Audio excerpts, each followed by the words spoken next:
entertainment scene, providing musicians a stage to refine their craft. So once more, let's give it up for Lee and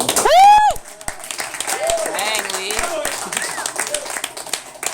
Alright, so we're just gonna jump straight into this. Who is Brian?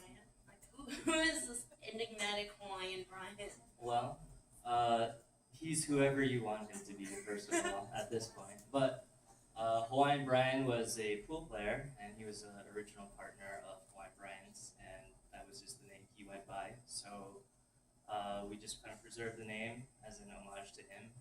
As you know, Brian started as predominantly a pool hall, so he's just somebody that the partners at the time were proud to name the business after.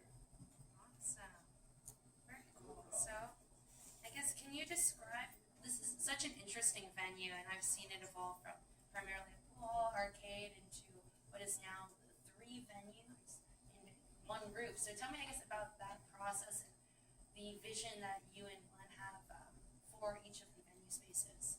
Okay, well, yeah, Glenn actually started doing live music once we got a liquor license back in 2009, I believe. And, you know, when you have a liquor license or you're selling alcohol, you have to find a reason to draw people to your space. So what Glenn started to do is he had some background in sound systems and just had a passion for live music. So he started with a small stage, and, you know, he always had a real fine attention to sound quality. So because of that, you know, people started to recognize that, appreciated that, and that small stage then grew bigger and bigger to the point where we wanted to have a dedicated space for these performances, which is kind of what birthed the idea of Crossroads. So that's kind of how it started. I don't know if you remember, but before there was a stage in the back of the room, kind of just in the middle of all the pool tables, and then you know, we signed a new lease and had this plan to make a bigger just space built with the purpose of having a stage and a performance area rather than just kind of having it be in the middle of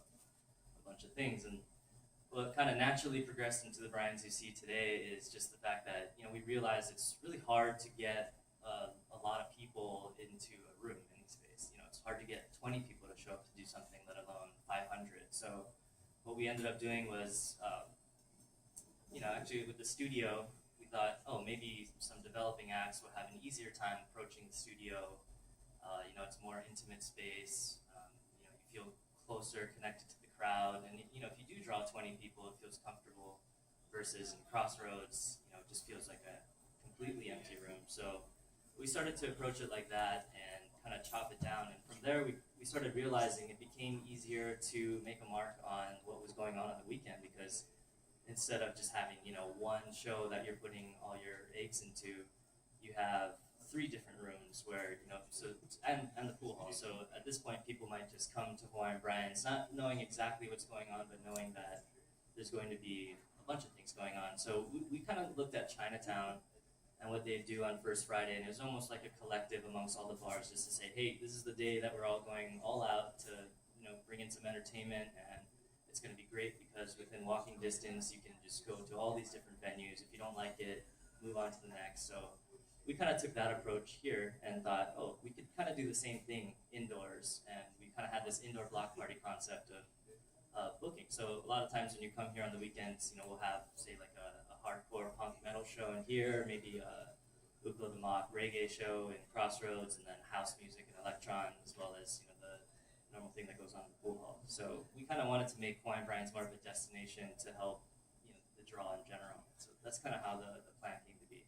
Awesome. So you mentioned the booking. So I guess just for other industry professionals locally out there, how, if you were a promoter or a musician, how would they contact you as for bookings and different things during events? Well, we direct most of our inquiries to our email, so it's goodvibes@hawaiianbrians.com. And from there, we look at every single inquiry and try to do our best to assess the opportunity. And if it makes sense, you know, we do everything we can with the promoter or the band to make the show successful.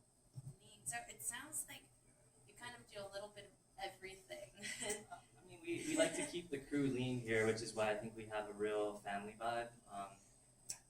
A lot of the responsibilities, so say if you're a bartender here, you know, your job is to kind of set the room up, take ownership, take some pride in the venue that you're working in for that evening, and adapt it to the customer base. So we like to have a lot of the bartenders or staff work similar events, so they get to know the crowd, they get to know the people, and because of that, they can kind of adjust the way they approach work, or they set up the room, or just the general ambiance of how they're doing things. So we put a lot of trust and just like I guess a lot of trust and responsibility in our staff, and I think that helps to kind of unify our vision. And a big part of that is me and Glenn communicating the kind of vibe we want.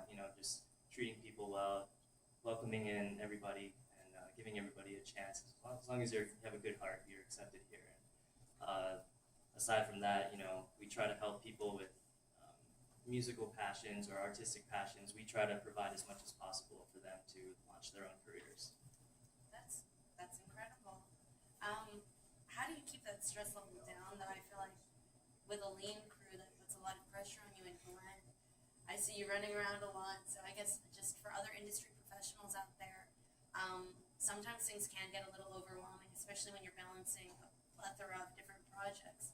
What advice would you give people on how to balance work, life?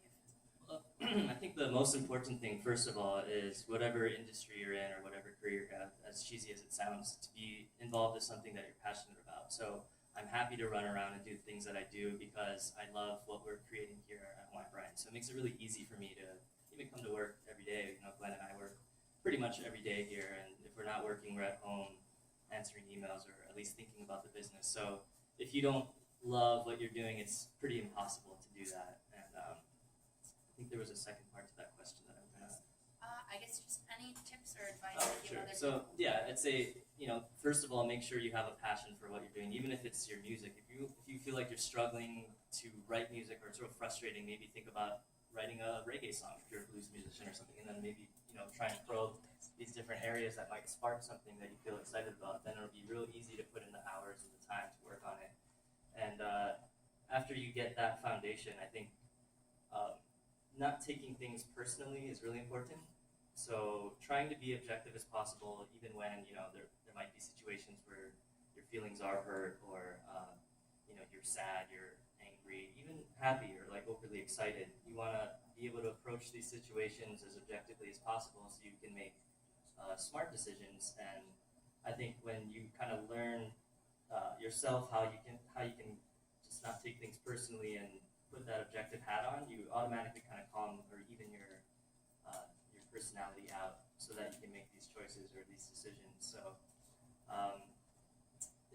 that would be my advice. Just trying to figure out how to get yourself back so that you're breathing calmly, or like breath is real important. Like figuring out how to stabilize your breath so that you're not excited and making decisions in a spur of the moment, which I've done in the past, and it's got me in trouble. So I'm trying to be, even if you have to say to somebody, let me get back to you tomorrow, let me get back to you in an hour, so I can think and not make make a choice or decision right now, just because I'm feeling emotional about it. And I think communicating that to somebody you're talking to is important too. And as long as they're an understanding person, they'll see where you're coming from, and they'll appreciate your openness.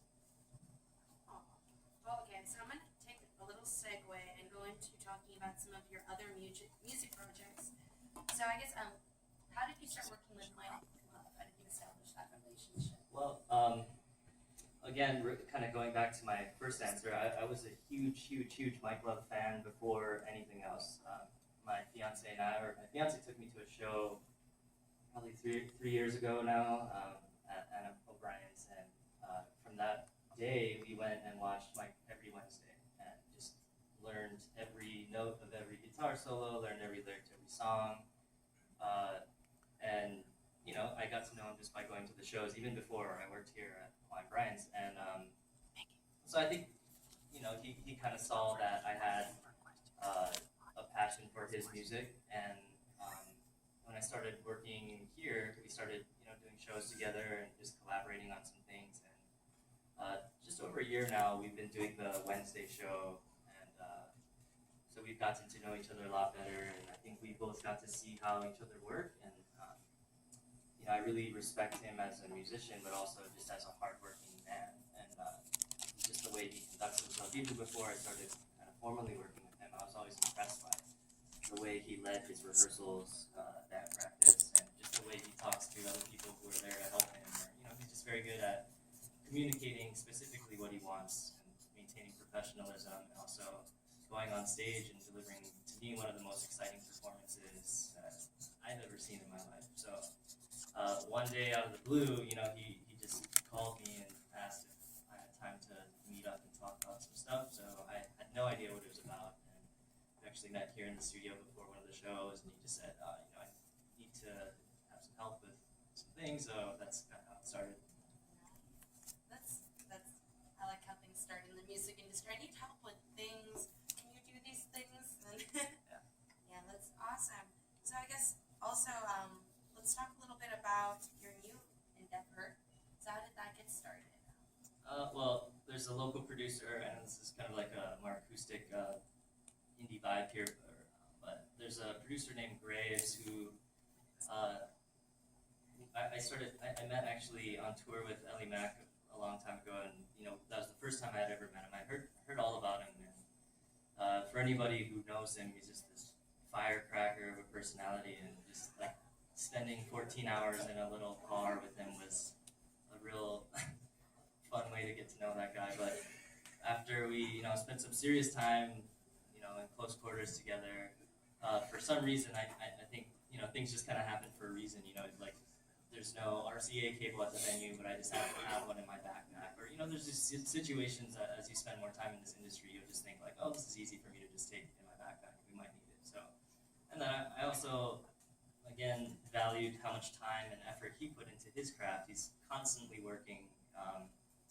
You know, even when you're crammed in the back of a little car, he's on his laptop, just constantly working. So when I met him, I was real surprised because he has this real boisterous, outgoing personality in public, but in private, you know, it's one of the hardest working people I know. And so I think we, again, had a mutual respect for each other. And then for a little bit before he got picked up by Blood Company, which is Skrillex's management company, and just recently, we were just doing kind of this grassroots building of his brand. You know, he just started to get this SoundCloud traction, and then suddenly the number was at 10,000 followers, and then before we knew it was at 50,000, and now it's over 100,000. Just, you know, kind of the same with Mike. As it starts to grow, you just get this flood of overwhelming emails and people wanting to talk to you, and then just being able to filter that so that your artist can, you know, spend time working on music, because it's easy to get wrapped up in answering all these emails, and before you know, like a whole year's gone by and you haven't done anything for your music. So, you know, I think with both of those artists, I was just in this unique position to understand that, or what they wanted to do, and be in a position to just kind of help them organize what's going on, you know, on the administrative side. So, you know, Christian is really involved now with the Graves Project, obviously, but he's an amazing singer or songwriter. He doesn't sing, but he's an amazing songwriter in all genres of music. So, you know, just like any musician, the project has a life. It has, you know, a term. So I think he kind of looked at Graves and was just like, I got to start planning my next step. So how do we make sure that we're all taken care of after this project fades out, if and when it does. So we started this company together called This AM, and basically what it is just it's a house where, you know, he will create music in different genres, and just because of the people I know, I guess with my job, I'll be able to shop that music out to people, and if they like the direction or the general vibe, then from that point we can start to work together on producing songs. So it's really just a music production company where we plan to either sell or license the music that he writes. Right. That's super cool. And I guess any last words of advice that you would have for the audience members with all of your industry knowledge and everything you've experienced firsthand here at Brian's? Would you like to impart? Yeah, I guess you know, I'm a really bad musician, so which is why I think I am doing what I'm doing, because I love music, but I just was never any good at music. So, but he's you know, also a DJ, by the way, guys. You should come check him out. And he plays in Electron.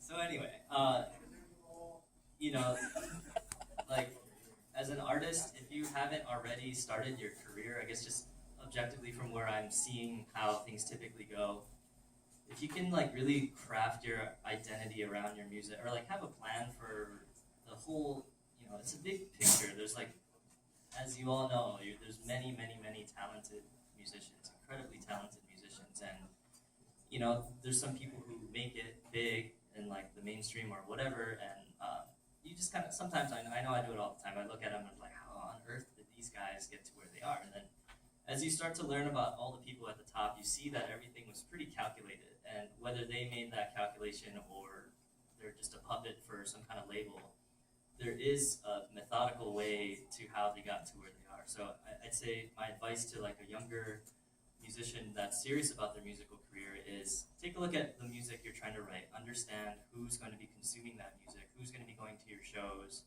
and you got to kind of look at it from the perspective of, at the end of the day, if I don't sell my tickets, if I don't sell my music, I can't continue to do this. And when you ask me that question about like how did promoters or bands get information, and I should have mentioned that as we look through these emails and people who contact us, there's a real like important thing to understand, and something I learned recently when Christian and I were last in LA, but it's just understanding the difference between hard and soft tickets. So what we were advised to do with Graves is the last thing you want to become is a soft ticket artist, which means you could go to a real popular club and you could play this club, but promoters or talent agencies and promoters, booking agents, they're looking at it as, okay, well, you played to a room of 5,000, but there's going to be 5,000 people at this room no matter what, just because it's the XYZ most famous #1 club in the world, right? So you could put yourself in there, but of course there's going to be people just because people are going to be going there to check out the club. But if you can sell 500 tickets even in the middle of a field where there's no, it's just, oh, this person is playing in the middle of a field, buy your tickets. That's a hard ticket artist. So, both do fine, both do totally well. And it's just knowing, if you know which one of those you want to be before you start like really launching your musical career, I think you'll figure out, like, it'll help you in your decision-making process, because there'll be gigs that are offered to you and they, you might be making no money at first, and then somebody might say, hey, here's $1,000 a night to play at our bar, and and there's absolutely nothing wrong with that. But I'm just saying, if you're an artist and you're playing, and people can come and check you out for free, and it's this awesome gig, it's going to be a lot harder to make that leap to say, okay, now I feel like I should be deserved to get paid $10 per every person who comes through the door. So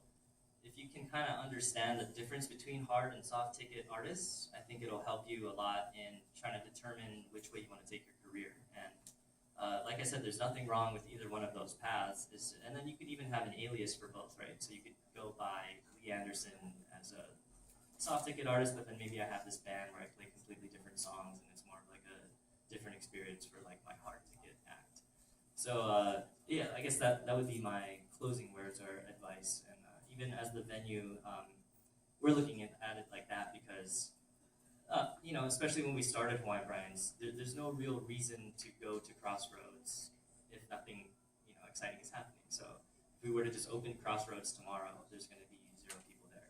If we just opened it as a bar, but there's a lot of bars in Waikiki or in town where, tomorrow it's going to be open, there's going to be 50, 100 people there, just no matter what's happening. So, when you're talking to these venues or promoters, it's a good thing to be booked, but understand why they're booking you. So are you being booked because they think that, they want you to be playing music and they want there to be live music and they know that you're a great artist and that you're not going to get people to leave the room? Or are they trying to, take your show and work with you to make your show into something where people will start to pay money to come see you as an attraction? And yeah, I guess just understanding the difference between those things and being deliberate about how you're marketing yourself or crafting your own band or your act's identity, and even the way you are on stage. Just like, how do you want people to emotionally feel, or like what do you want them to be excited about when you take the stage or hear your music? And then if you understand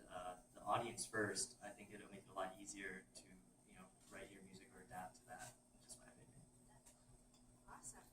Are there any questions? I'm going to open it up to the floor now. I've got all my questions done. Does anybody in the audience have questions for Lee about the industry or anything? What advice would you give on promoting yourself as an So what advice would you give on promoting yourself as an artist? Well, I mean, again, I think it's important to figure out, who, first of all, who you think your music is impacting, or who is it moving? Is it moving a teenage girl, or is it moving, like a young adult who's maybe experiencing living on their own for the first time? And those two markets are really different and really important to understand, or just I guess trying to figure out first of all who it is, and then once you do that, then you kind of like build this relationship with those people, and then you kind of see, are they responding to what I want them to respond to, or are they not, and how can I make them do that? And then once you kind of build this connection with those people, I think it'll then be easier to market what your product is to other people that have similar interests to those people. So just because I know Mike, right? He's a real spiritual kind of musician that when you go to a show, you're kind of thinking about the universe or the world, this bigger picture, and it's not like a hip hop show where we're talking about cars or money, or it's just those two markets are completely different. So if I were to market a hip hop artist or Mike, I'm looking at two completely different areas to try and give the music to. And it's okay for Mike not to have any connection with those fans, and it's okay for the hip hop artist to not have any connection with Mike's fans. But we want to make sure we identify who those people are before we try to push music, even, or like demos, or even marketing yourself to a club, right? Just understanding, oh, this club seems like they'd be into what I'm doing, so maybe I should reach out to them. And rather than sending this email that you can tell if you're receiving an email that's just like, I'm shooting my shotgun at wherever, and hopefully one of these bullets will hit something, right? But you can kind of tell if somebody took the time to say like, oh, I learned about what you guys are doing. I see the kind of shows that you book. When you read something like that, or especially when I do, I kind of give that person a little more time than I would when I just receive like a YouTube video just saying like, check out my music, So I think just, like I said, understanding the relationship between your music and the people that you, first of all, want to have consume it, or if there's like a consequential market that you didn't think would like your music, but they are, and you're like digging that, then those are the kinds of people you want to find out, like what exactly they're responding to about your music, what makes them similar to the other people that like your music, and how do I like broaden that, how do I continue to broaden that that fan base. Awesome. Do we have any other questions out there? No, yes. Thank you, Victor. That was a good question. Thanks for having me. Thanks for being a part of our open mic every Wednesday. Thanks for letting me do this. Awesome. Thank you guys. Thanks audience for thank you watching. for And staying thank you here. viewers at home. If you want to catch a live test again, that'll be on Facebook.com/tribeunity. All right, thank you again, Lee. Thank you. Awesome.